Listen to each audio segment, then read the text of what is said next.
Welcome back mga katambalan, mga hot topic and issue. Pag-usapan natin, update po tayo kay David Licao po at kay Barbie Forteza, kung saan nga po ay talaga namang napaka-busy ng schedule ng dalawa dahil nga po sa sunod-sunod na guesting at endorsement na Barbie at David. At nito nga lang po ay nag-guest nga itong si Barbie sa It's Showtime at nagkaroon din ng interview itong si Barbie sa GMA, na kung saan nga po ay sinabi ni Barbie na ngayong taon ay mas naging close sila nitong si David Licao po, na talaga namang kinakiligan ng mga fans ng Barda. At nagsalita na rin itong si Barbie patungkol nga sa kanyang kaibigan na si Jameson Blake, na kung saan nga sinabi nito na magkaibigan lang sila at namang namamagitan at inibitahan lang umano ni Jameson itong si Barbie para doon sa Kabalen Rat.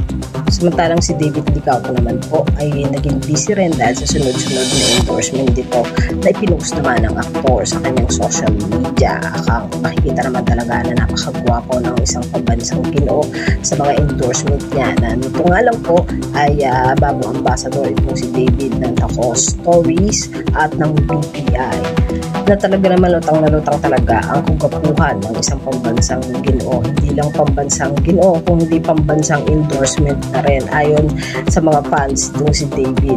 Samantalang ito lang po ay may lumabas nga na photos na kung saan na magkasama ang team ni David at ang team ni Barbie. At sinasabi nga po na magkakaroon nga daw po ng collaboration project si Barbie at si David, na ipinost naman ng makeup artist itong si David. Yan po yung mga update natin ngayon kay David at kay Barbie. Kayo mga katambalan, ano ang masasabi nyo? Mag-comment lang sa comment section at pag-usapan natin.